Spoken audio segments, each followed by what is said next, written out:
But Len, that was the best to get back from that deployment. I mean, that was unreal to be back. I mean, it's always so fun to just get back and catch up on things. Like, you've got a year and a half of movies and music. When the housing crash had happened, like, we had no idea. I remember when they sat me down for enlistment, and they're like, "What are you going to do when you get out?" And I was like, "I'm going to get in real estate." And they're like, "Are you crazy?" Oh, the re-enlistment guy had a rough job. I sat down with him in Iraq, and he's like, they're doing $15,000 signing bonus. There was nothing you could tell me. Why would you not want to re-enlist? Well, I'm tired of putting my friends into body bags. Yeah, there was nothing you could tell me. So we're in Iraq. Madison's the Alpha Company commander. I'm told that I'm going to get command of Alpha Company this time. And then my S3 NCO Jenkins was like, "Hey, you're not getting command." I was like, "Son of a bitch." I just remember the unit coming in to replace us and just looking at us like, what the hell happened? Yeah. It's like, bro, you don't even know. Like, we don't care if we ever get a patient again. Like, I felt like I aged 10 years in that year. I know I was just completely burned out. I remember that was the first time we were bored when we came back, because we'd been working so hard. There was no training to do. There was no training to do. We all knew we were leaving.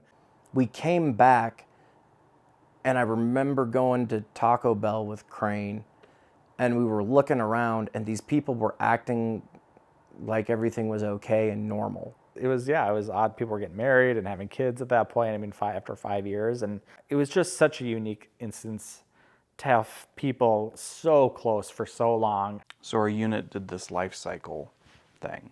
So we were all supposed to be together for 3 years, train for a year for deployment, deploy for a year, come back. We ended up together for 4 years and 2 deployments. And your typical contract for the Army is 4 years. We ran into a thing called stop loss. Even if your contract was up, if your unit deployed, you would get stop lossed until that deployment was over.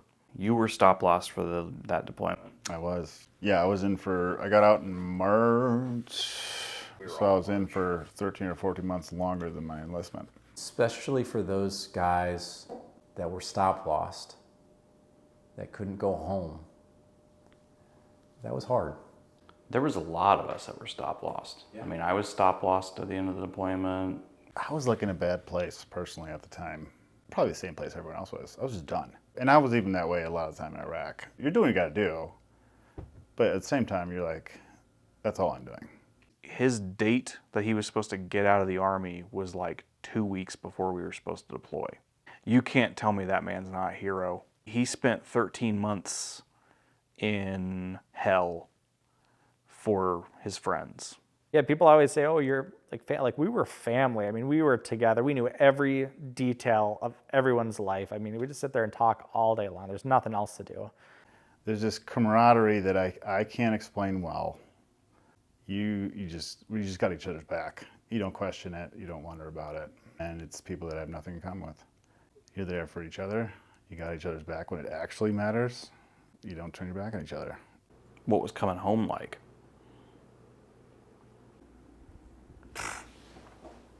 Came home, and I would say that's stop loss. So we get home and we have a 90-day re-enter yourself back into civilization, and then just a 1 day, few people leave, and then all of a sudden, I dropped my packet when I got back, and Colonel Boehm tore it up, and so then I did it again. You come back and you ETS, and you're not part of a team anymore, and you're not part of the family, and that can be tough for a lot of people. So basically all of us that were together that didn't re-enlist, all of us, our contracts ended like August 9th of 2009. Everybody who was stop lost was out in the first 90 days. Yeah, everybody fucking bounced to the 4 winds. We just scattered after we all got back. When you leave other units, normally there's like a little farewell or you get a gift from the unit, stuff like that.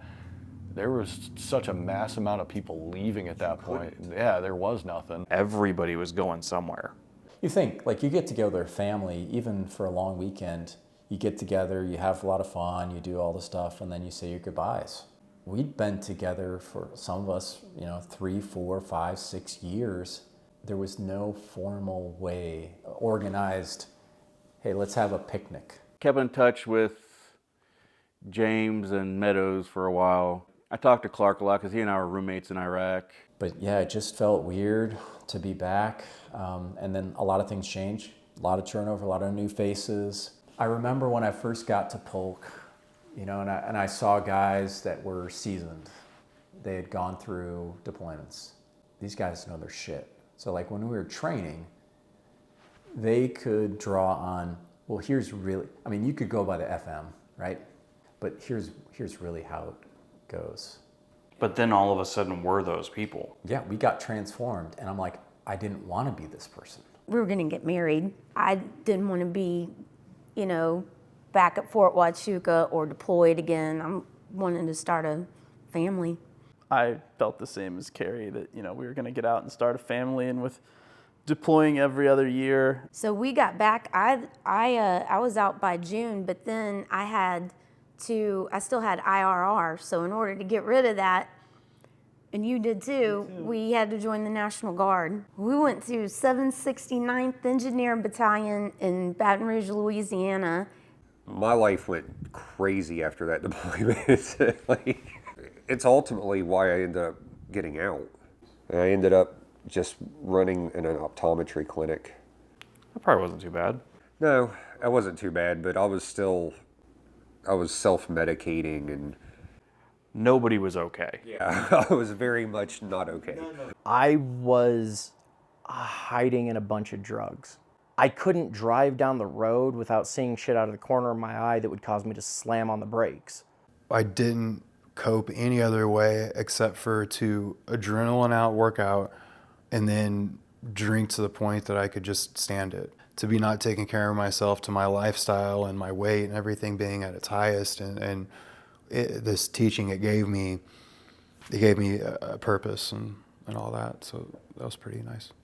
When I came back, I went into the Warrior Transition Unit because basically at that point they said, well, you either have to go to Fort Hood and deploy there. So I asked for a medical evaluation board because I was going to try to get sent to a hospital. At that point, I'd gotten back from deployment. I was burnt out. They retired me.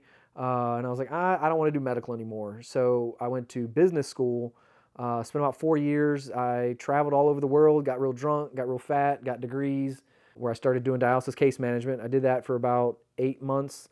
Didn't like being in hospitals again. It still felt weird. Like I It's don't. the fucking smell. Yeah, the smell. I can't do that smell anymore. Yeah, so I didn't like it. It just felt uncomfortable. We got married, and then I've just taken on a variety of different positions, just wherever I feel that I can effectively lead people. That's where I go, and that's what I do. It's what I love to do. And so we've been here in Kansas City, Overland Park, about a year. Love it so far. And so you've been out now for 4 years. Retirement has been wonderful. I didn't like that, you know, coming out of the Army, I got pigeonholed into law enforcement from having been an MP for so long. So I worked for the VA in Battle Creek for almost 2 years. I got hired by the city of St. Joseph, and for the last almost year and a half, I've been working as the superintendent of streets and sanitation for the city. I remember Driscoll did a meeting with all the people who were about the ETS, because he was talking about how you all need to go and like get help early because it's gonna hit you later on and you're not gonna expect it. He like turned to me and he's like, I know you have a lot of hate in your heart. And I was just like, what the fuck did I do? But he was right. Yeah. We were in survival mode. I don't feel like I started opening back up until like 2015, 2016. Oh yeah, easily. How you been since? Ups and downs, you know what I mean? It's definitely not easy. It's a process for sure. I feel like pretty much all of us have had something. There's been a few that definitely did better than others. Right. But the struggle was pretty universal. Yeah. I knew what I wanted next for myself, and really clearly, and I was never bored. And I think I was able to just move past. I mean, I went to counseling some, and I worked on some of this thing as well. I went down to the Minneapolis VA, and I said, I don't know if I'm running on all cylinders here. And they brushed me under the rug. I think ended up all getting, like, that whole department got fired because that's what they were doing. I remember him saying, you just need to golf more. Like, if I was really in a tough spot, That would have been the most condescending thing you could possibly tell somebody if you were like really struggling. Yeah, they would say, or they would always try to deflect, like, was it something from your childhood? Even to this day, they don't quite get it. Mainly the struggles have been trying to fit back into society more than anything. It's like I was in counseling for a while. I tried to search for that camaraderie again. I joined the reserves for a little bit, and it didn't do anything because they just one week in a month and you're doing paperwork the entire weekend. Then deployment changed me. It's gonna change you. What do you think the biggest struggle you've had coming back is?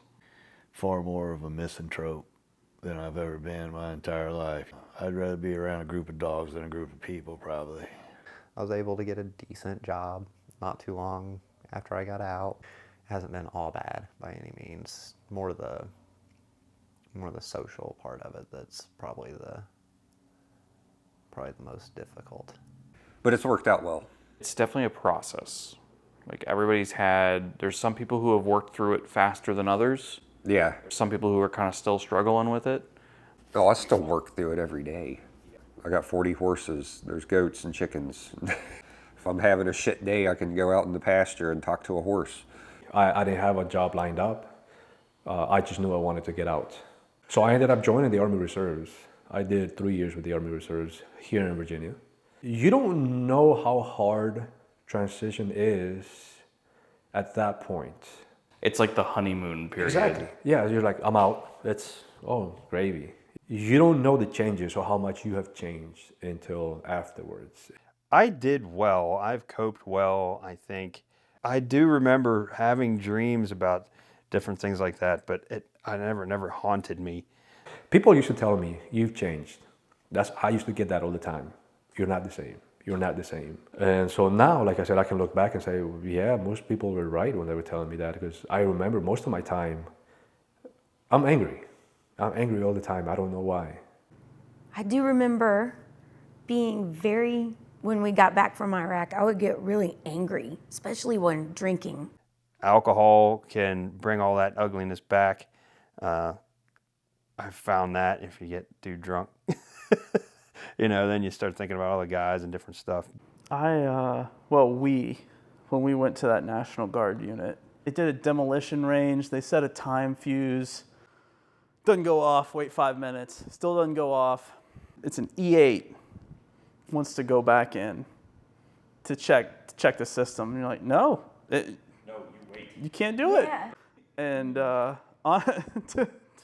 honestly, they let me leave and not come back after that. After that field exercise, I never had to go back again.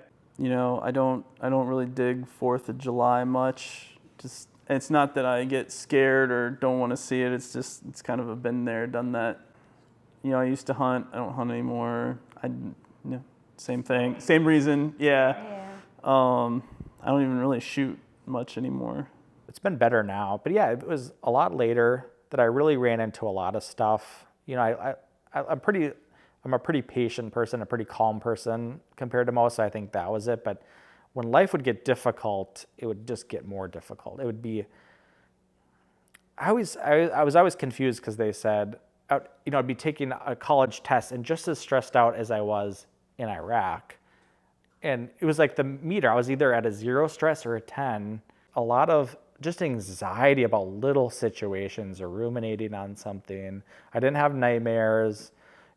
I luckily didn't have any thoughts of ever ending my life, which I'm grateful for. I mean, it was usually when I was just going through stress, it was way more stressful for me than it should have been. I was on edge. I was angry. I didn't talk nearly as much as I did before. I wasn't happy. I stopped smiling.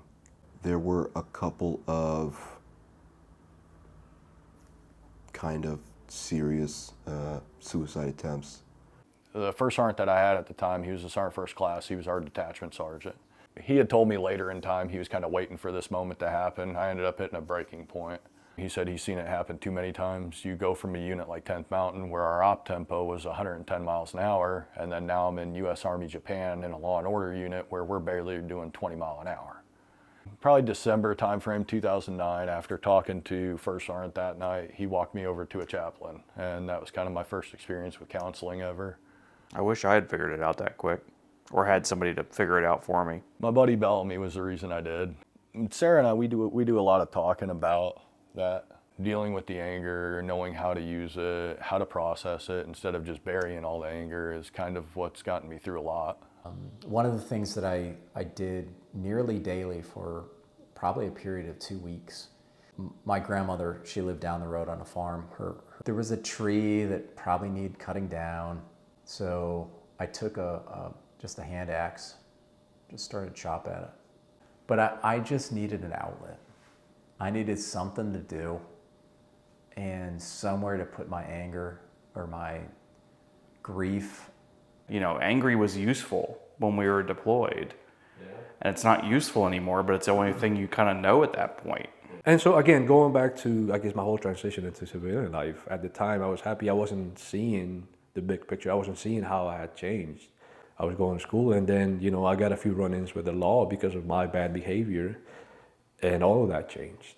I couldn't be a cop anymore. Everything that I had studied for up until that point was no longer good. And then having to start all over, to lose all of that, lose your house, lose everything, and then go into a $10 an hour job. It was tough. Eventually you find things that work, sometimes you don't, and sometimes people just try to find the best way through life. Yeah, it was hard because, you know, I lived in a small town, like 10,000 people. So going back there wasn't really a community that I could identify with. So I just felt like I just didn't belong. I didn't know how to get connected. I tried a couple of different things, but like, yeah, it was weird. I went to Germany. And then immediately to Afghanistan. Yeah, after like being there for like 5 months. After Iraq, I don't think anything could just ever be that bad. Like, there was just, you know. Our standards for screwed up were really skewed at that point. And I think that's like my first 7 years in the Army. I think I had three deployments. I went from TRADOC to TRADOC. I went to ROTC, be an ROTC instructor. Did that for 3 years. Didn't deploy. The Citadel? Yep. And this is my last assignment because I'm ready to retire in the next 3 years. Thank God I was able to do all of that. I mean, I found a job that I'm happy with. I started making more and more every time. And I can honestly say I'm back on my feet. I have a family, I have my kids, I have a house, I have a roof over everybody's head. That is one thing that our time in the military gave all of us, is a level of perspective. It can always be a lot worse. Yes, absolutely. I've done a little bit of therapy, not a lot. I've actually wanted to do more, just... It's a lot like this, except you're talking to somebody who has no idea what you're talking about. Right. After coming home from Iraq, I was just as big a mess as anybody else was. We spend a lot of time and effort trying to look like we're put together and everything's fine, but it's not. I don't remember how often I had flashbacks, but I know that I dealt with a lot of insomnia. Now, all these years later, it's pretty rare for me to sleep through the night. What was your sleep schedule like coming back? Because it was so screwed up for so long. It's funny though, because I have insomnia now. I had insomnia my whole life. The only time I never had it was like we got back from Iraq. Just was the best I ever slept because I was so burnt out. Which is crazy to me, especially now that I've got all my other stuff going on in my life. Now I can't sleep to save my life. But when I was in combat, no problem. Oh man, I would lay down and you were out. Yeah, it was no thing. No matter what was going on, you could go to sleep. I learned PTSD really is a normal response to abnormal circumstances. I made it 4 or 5 years after I got out before I had a breakdown. I'm still half-ass stuck there. I go there at least once a day in my head, every day, at least. When I do, I have to bring myself back from that just to be able to function with the people around me, with my family, with my wife. 2014, I had what I consider a kind of breakthrough. I was watching a movie. I was actually watching Lone Survivor. I had not faced my emotions in regard to the war and my feelings and my experience. I felt bad for the team in the movie, right? And I recognized the sense of loss that they were feeling. Yeah, so that was the first time that I expressed an outward emotional response to my experience in regard to the war. I started the PTSD clinic just last year. I guess I didn't realize how fucked up I was. And it could be just as simple as seeing something on TV, a conversation I might have had. It's not something that I'm necessarily want to fucking remember. So it's hard.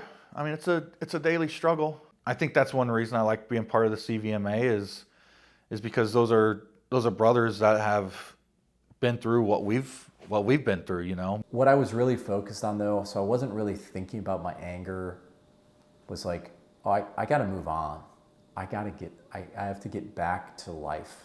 I don't know how it worked exactly. I filled out tons of applications, but I got a call from Suffolk University in Boston, downtown Boston. It was like I was doing my job all over again in a different way. The guys I couldn't help that got injured or killed, I could replace that with guys I could help. I was going to people's homes. I was going to jails. We'd work in homeless shelters. But to me, that didn't feel weird. That environment for me was great because I couldn't just internalize. That I could now focus on, okay, my mission now is to help as many people as I can. Like you'd talk to people here and they'd be like, oh, you were in the Army, well, thank you for your service. And every time I heard that, I just wanted to reach across the table and punch him in the face. It felt, and still kind of feels like this platitude that's given for all the horrible crap that you do, trying to be summed up into these couple of words that are given without thought. One of the doctors that worked the night shift in the ER was a National Guard doctor. He looked at his clipboard and he looked at me and he goes, "You know why you're in here, right?" I was like, "Yeah, because I'm having an anxiety attack." He's like, "Yeah." He's like, "You're having an anxiety attack. You're not having a heart attack, dumbass. You have PTSD." I was like, unfortunately, say I understand why we lost so many people afterwards. We lost one of our MPs almost immediately in a car accident. He PCS'd to Germany after we got back from Iraq. There's been some gut punches. I don't think I'll ever get to the point where I don't crack up thinking about like Shepard. His was early too, so his hurt a lot. Yeah. We started losing people, and it was suicide, and it seemed like it took a few years for it to hit, and then we lost James. I was in Missouri because I had just talked to him not long before because he had reclassed. He was always pretty good about staying in touch with people. Yep. He had reclassed, and him and I had a conversation because he asked me what I was doing once the med board goes through. And I said, well, honestly, law enforcement, da-da-da. He said, so you've battered your body for the past 9 years and you're just going to jump back into it. That was hard because I talked to him like all the time. Like he would randomly just call you. And we had like a brother-sister relationship, and he would be like, "What's up, sis? Like, how's it going?" Like he would call me, and then my favorite memory of James is like he would always sit on the steps of the bowling alley between the barracks and the bowling alley with a drink and a book, and it'd be like, I remember I used to ask him, how are you reading and drinking at the same time? And he used to just be like, I don't get it. It works out. It works out. He was one of those people where he was the perfect example of don't judge a book by its cover. Yeah, he's super intelligent. Super smart, super insightful, and just thoughtful. If you were walking through the fob at Afghanistan, there was a good chance you saw him and I outside smoking a black and mild, sharing it together. Just like they referred to us like an old married couple. You had this guy from Brooklyn, New York, and then this guy who grew up in the suburbs of Texas. We'd sit there and just argue about everything, and then 10 minutes later, we'd be outside smoking a black and mild, laughing about something. My wife at the time, and she called me at work. I think that was one of the few times I just broke down, like at work, dropped the phone, and I just didn't know what to do. One of the PSD guys, Rule, I saw a picture of him and I recognized him, but I literally don't think I ever had a conversation with him. So the reason I knew Rule was through Tino. I met a lot of people through Tino. The unfortunate part is half of it's mixed up by when they did it versus when I found out about it. And that's a hard part for me too. Some of them, like I didn't find out about it until like Maddox. I literally think it was a year later that I found out, and like somebody posted about the anniversary, and I was like, what the hell happened? The suicides hurt. Yeah. Like Mikey, when did you find out about him? Well, Harlan randomly messaged me, and then I talked to you. Because I was working on going to the funeral. Yeah. See, I figured he was going to be buried in some dumbass Steelers jacket. When he moved to Carson, I helped him move in. Oh, yeah? I was with the guard in Colorado. Okay. So once a month, I would see him during drills. Okay. So like somewhere there's a picture of us trying to drill a wall anchor in his basement. And it was his Steelers room because he was putting his shrine together. Oh, Jesus. I used to steal his terrible towel all the time. Yep. He was insufferable that year in Iraq because that was the year they won the Super Bowl. I know. I think when I found out about Mike Reisinger, I was stuck in Imperial Beach, California. I showed him the obit and I told him, this was one of my medics. I was with this guy a lot. I should not be here. I should be at his funeral. And then, there's 8 medics. Like, you all knew us. Oh, yeah, we all... You were all Doc. Yeah, Doc! Right? I mean, Christ. I think once you become a medic, you forgo your name. You just become Doc. You become Doc. I was unable to express anything about it until 2021. I got a new phone. I was getting it all set up. And I'm going through all that to see, who I have in my phone. I realized I had Mikey's phone number. I realized I wasn't standing in my feelings the way that I should have, and so I figured out a way to do it, and that was when I cried for him. Certain level from from MI. So I got to know him really well. He was my roommate when we were at Polk. He taught me a different side of the Army. He'd already been in the Army for a minute at that point. And all I knew was the 06 room inspections, the total line, everything. And he knew a different side of the Army. He knew the side of the Army where you could actually get out and explore on your own and do your own things. Yeah, and we've had, 6 suicides in our unit? That I know of, at least from our battalion. I know that our battalion has 6 that I know of. And unfortunately, I think there's probably 2 or 3 that I don't know about. Probably. Which is just awful. You'd try to think, we lost 2 guys in our battalion in combat, and we lost 6 to suicide. Not that it matters, but you'd think it would be the other way around. People don't understand what kind of just trauma and emotional damage this stuff did to us. No, and that's the part that kind of sucks because I get it. I understood why. Yeah. And this is where I feel like I feel bad because I didn't plug in well when I was there. Not following up good with people afterwards. And yeah, I can't imagine what kind of dark place people find themselves in. It's sad because there's so many people you could go to. That's the part of it that makes you feel angry because you know that if they had reached out to any of us, I feel like they wouldn't have done it.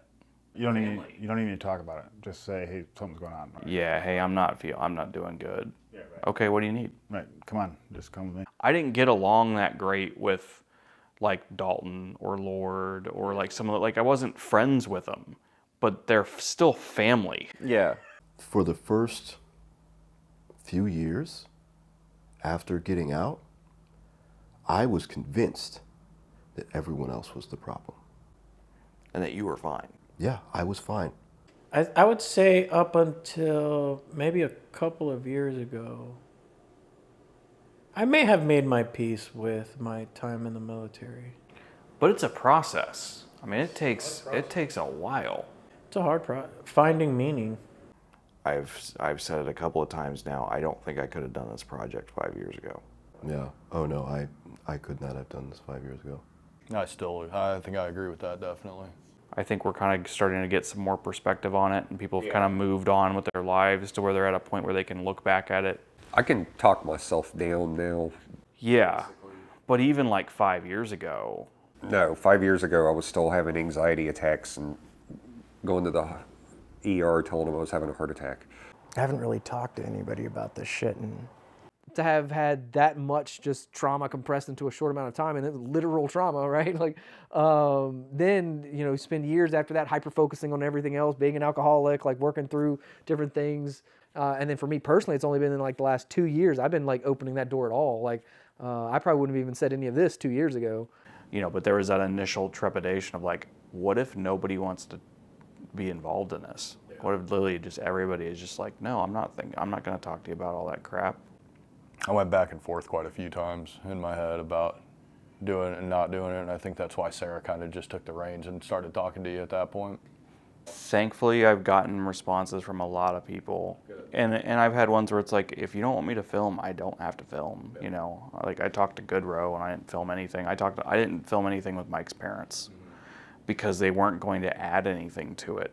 They didn't even know about most of his experiences in the military. And so it was more of them asking me questions. And so, well, why am I going to film that? And I'll tell you in front of the cameras, I mean, in a way, for most of us, this is therapeutic. In the back of my mind, it's always been kind of a little bit of a hope that this will be therapeutic for a lot of people. I think it is. A lot of us didn't really start dealing with stuff until fairly recently. That, you know, the bullshit of time heals all or whatever. No, it doesn't. No. But time gives you perspective. It does. I'm not going to lie. I even debated this. I can't tell you the number of times that I've sat there and just gone, is this actually a good idea or not? Right. Or am I just dragging up a bunch of really painful shit for nothing? My family knows nothing about this. My family knows nothing about my military. They know I was in the military. They know I did some things. It was hard because you didn't know what to say. Did you tell them anything about what was going on? Not really. I don't know anyone who did. Exactly, yeah, you're right. That's another thing. I mean, while we were deployed, I mean, I didn't call home and say, oh, guess what? I survived an IED today. I mean, you didn't do that. You don't want to worry your family. I mean, you know, you're taking care of your family. It wasn't like an intentional sense of we were trained or told not to tell anybody. But I think it was trying to protect them. After I left the Army, my mindset was kind of leave everything behind. My mindset is that chapter of my life is closed. It's behind. I'm not going to talk about it. I'm going to move on. And I think that's a mistake. Now I think I can honestly say that is a mistake because you can't just forget. You have to move on, yes, but you have to deal with it, whatever it is. I mean, it was part of your life. And so, again, just for me, when I left the military, my life changed 180 degrees. Like, I went through a divorce. Now I have, now I have a family again. My family now, they weren't part of it. They weren't with me while I was in the Army. So it's hard for them to understand. I can tell them stories, but all they can do is nod and say, ooh, ah. If I tell them all of the stuff that I'm going through, it could infect them somehow. And I'm strong enough. I can hold on to this. This is my cross to bear. This is my burden. I signed up for this. They didn't. So most of us have all that in us that we don't talk about.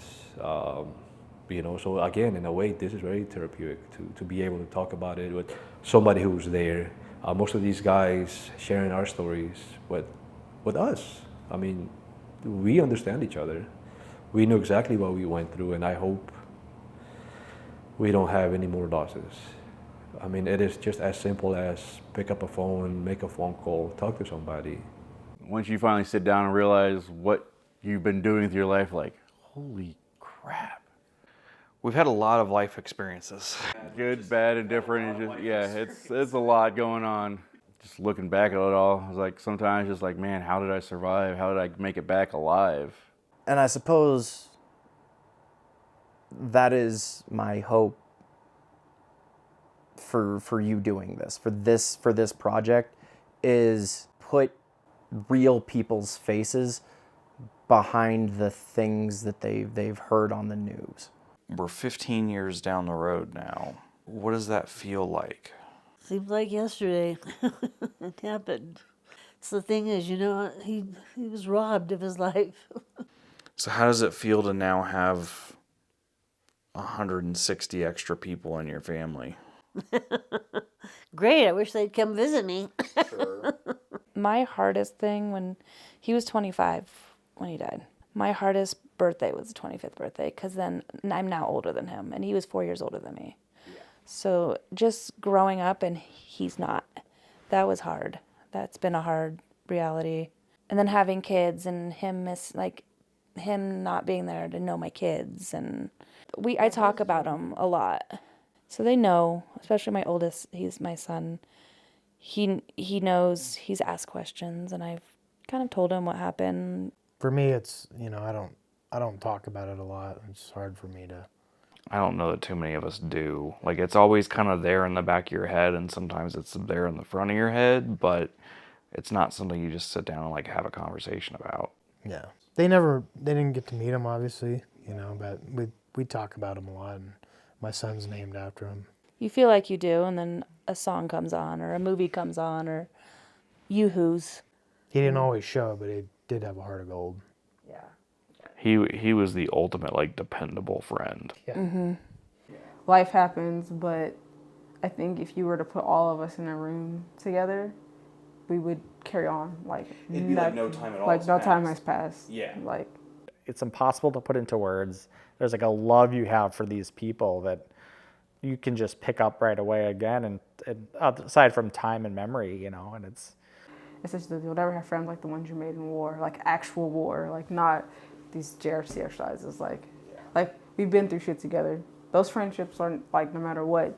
It's just like family. We instantly fall back into as if no time has passed at all. It's surreal though, because like getting back together with the guys and stuff like that, that was our second trip that we had done up to Chicago. And so it was kind of cool getting to re-know all these people. And I'm sure it was kind of the same aspect for me. I've changed a lot since I was a 25-year-old, 23-year-old kid. You hear like Burks when he laughs and shit. That's one of the things that kind of stands out.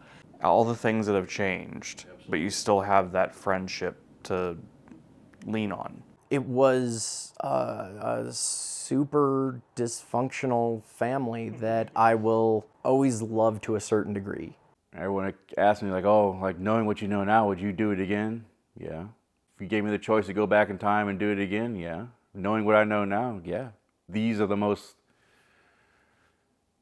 memorable moments of my life, the most emotional parts of my life, the most connections I've ever had to people ever in my life. I mean, I remember why I got out of the Army, but if I had to do it all over again, as long as I'm with the same group of people, I'd do it all over again. I don't know what part I miss. I miss the people. Definitely. If you had to do it all again, would you do it? Absolutely. Wouldn't change any bit of it. It's what made us who we are today. Yeah, I would do it again. And I mean, you saw some crazy shit, and yeah, but the military put my best foot forward and put me in a place that has helped me. But you learned a lot though, right? Yeah, maybe some things I wish I didn't. True. But you also learn a hell of a lot about yourself. Yeah. You don't just know what you're capable of, you know what everyone around you is capable of, which is also why we're able to drop back into these friendships so easily, because Like nothing the level has of changed. trust that we have is legit. The two experiences I had in the Army that I wouldn't want to trade for anything, my time with 410 and my time at West Point. It's had a profound impact on the rest of my life, because when you go into combat, if you have any question about who you are as a man before you go, that question gets answered. I've heard it phrased a few different ways, but combat doesn't change who you are. Combat reveals who you are. It just strips away all the bullshit. Yeah. Do I want someone else to go through this? Absolutely fucking not. But would I change anything? I don't know if I would, because if I can help one person, that's one person more. I'm very proud when I say that I served in 4th Brigade, 10th Mountain Division, and I'm proud of what we did. I'm proud of who I served with, and from as I think about the trajectory of my life, from taking my engineer crest and throwing it against my wall because I'm so pissed, to being so proud of being a sapper. It was an incredible journey, and that time that we all got to spend together was something unique even within the context of the military. I'm so grateful to know all you guys. Yeah. It was just such a great group of people. Couldn't beat it, couldn't replicate it. I've been a part of a few groups that were similar since that it's like we couldn't recreate that. Yeah, no, it's definitely a bond that I don't think can be built easily other ways, for sure. I don't think I'll ever have bonds like that in my life. I don't see how I could. There's a brotherhood and a bond that you can't change, and you wouldn't want that to have not happened in your life. It's still my favorite group of people I've ever known. Right. And to ever not want to do that again would be wild. I mean, yeah, maybe you don't want to see that kind of shit again. And I wish we still had Tim. I wish we still had Richard. Yeah, some of that stuff, shouldn't have happened. But hey, I mean, war is hell, I guess. My message in these guidance lessons, we have to go as a counselor and give lessons. We just gave it this last week on. You don't grow, you don't succeed from successes, you succeed from failures. You don't grow from anything but hard times, and you don't grow from anything but wrong answers and going back and looking at those things. To take that, and then through that process, yeah, I had to go through the things that I had to go through, but that is an integral part of my story and what I do, of trying to make sense of hurting so bad. So you try to help out with that. The city just stands out to me. I would love to go back there and just see it when it wasn't a war zone. Yeah. I mean, driving over the rivers, or I've said it before, but I would love to go back to Baghdad as a tourist. I would too. And see the city. Even being there, I thought about that. And yeah, just going over, you're like, we're in the birthplace of civilization. He asked me one day, we were just talking, he was like, so Iraq, he's like, how was that? I was like, honestly, some of the best and worst times of my life. I feel like most people would say this, but like it was definitely like some really, really great times, and then just some really, really awful times. I think it's my worst and best experience in the Army. Like for a while there, even when I go on other deployments and we do like patching ceremonies, I would never change my combat patch. Again, best of times is the worst of times, and that's probably what my entire military career has been about. The best of times, worst. There have been good times and sucky times, but it's have been great people along the way. Exactly. I can't think of a quote that describes that better than that. It was a good time, while it was an awful time at the same time. This doesn't make it better. It's hard. It's hard to sit here and talk about that time. These memories, these events, these feelings are not going away. I mean, this is good to talk about and bring out and make people aware, but for the guys that were there, I mean, if you're sitting there thinking about it and stewing on it. I hope that some combination of the words of the guys who do this will help people who want to understand get an accurate view of what it can be like. Someone else out there is going through something else, people are there to help you, and can't be afraid to ask for help. Maybe if we can talk about it, we can keep a few more of them around. And if you never deal with that trauma or never like seek help or like, I think it helps to say it out loud. I struggle with depression, or I struggle with this, I struggle with anxiety, or I think until you deal with your own shit, you can't help somebody else. Nobody came back from that deployment the same, the immature 18, 19, 21-year-old that before we left. Like, when people ask me, because we got that combat action badge, well, how'd you get this? Well, I would trade this for the lives that were lost that day, anytime, and not have this accolade. When I did get promoted to E7, it was like on April 1st. It's hard to celebrate this moment in this month. Yeah. It's personally hard for me to celebrate this, but I know that, the people that I lost would be happy that I made it this far. I know Keith only made it to staff sergeant, so I wanted to make it to E7 for him because he was like a brother to me. Some of the things I've helped develop in the suicide prevention world is now in Big Army, and that comes from our experiences. If it helps even one person, it was worth it. Absolutely. What I went through and what I want to do with part of the rest of my life is I think that there's value and merit to continuing to do research to help other folks. And suicide isn't, it sucks to say, but suicide isn't the problem. Suicide is another symptom of what's going on. It's the thing that gets talked about. Yeah.